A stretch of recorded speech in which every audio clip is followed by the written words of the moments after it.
Hello everyone, so welcome to part 5 of my series on Haarp and the weather manipulation.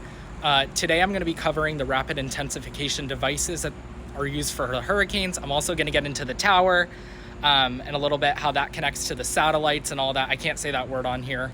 You guys know what I'm talking about, the tower, and how it connects to like the satellites and all that. And then I'm also going to give a little bit of information on the location where Haarp is. The headquarters, and I'm not going to give like an exact location like on a map just for safety purposes, but I'll give like codes on like area where it is. So that's what I have planned for today. I'm planning on doing another like 3 to 5 parts after this video, and then I'm not sure exactly what I'm going to do yet after my Haarp series. I'm going to do a little bit of meditation regarding it and like get some information on what should come next, but first I'm worrying about finishing this series, and then I'll move on to, then I'll figure out what's gonna come next after that. So with that, I'm gonna get into what I found. So I was able to track down the rapid intensification devices. So they are, I saw them going all the way in the Gulf, from Texas all the way around the Gulf down to the west coast of Florida. So they have, I saw several sets of devices, all 50 miles apart. So 50 miles offshore, there's a rapid intensification. So these are for the hurricanes approaching the land. What these devices do, they rapidly intensify the storms through heat, and the water temperature skyrockets like briefly to like generate the storm, the heat into the hurricane through the water, because that's what they feed off of.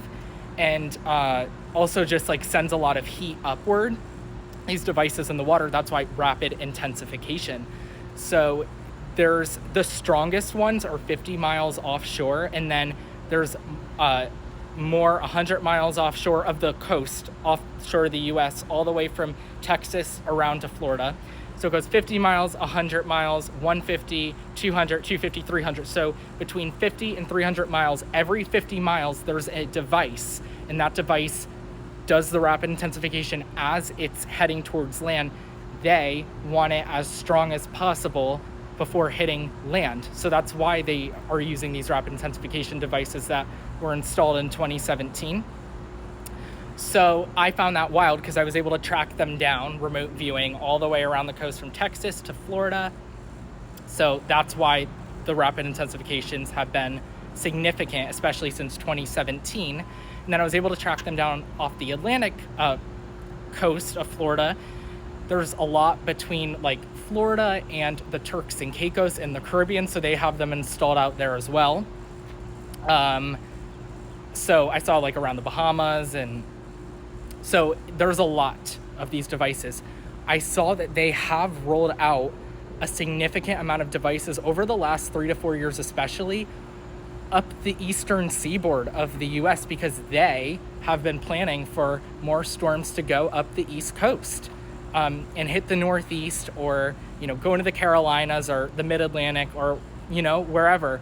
So these devices, what they're trying to do are create stronger storms going up the East Coast, Carolinas northward up through New England, because typically if the weather wasn't manipulated, these storms would be weakening as they head up the East Coast as the water's cooler. So what these devices are doing, obviously, they're raising the water temperatures, a lot of heat that are fueling these storms. So they want like stronger hurricanes above like Cat 1 strength going up into New England and all that. So that's what I saw. Like this is a part of their final agenda for 2025 with these storms. Like I see this being the year, like they're really going to utilize these devices while they still can before Haarp gets exposed. So I did want to mention that. Oh, and I wanted to mention that these devices are also like helping storms maintain strength while over land, because a lot of the times these storms are supposed to like rapidly weaken while hitting land, but they give it a little more time, like strength time inland too. So that's why they're so close to shore as well. It's wild. It's crazy what's going on. Like I actually couldn't believe, I'm not surprised what I found, but I'm really not surprised. So I did just also want to mention that. And then what the towers do, they're connected to satellites, and They help with the steering. Think of these towers like a magnet. Like that's the image I got. Like these towers are like magnets for hurricanes or storms, or like the manipulation. Like this tower ejects a lot of frequencies into the storms too. So is the satellite from above. So they have stuff on land, stuff above, stuff in the water. I mean, and there's a lot more behind this. Like it gets much deeper than just weather, obviously. Like I'm sure a lot of people know, but I saw like there's a lot of frequency manipulation through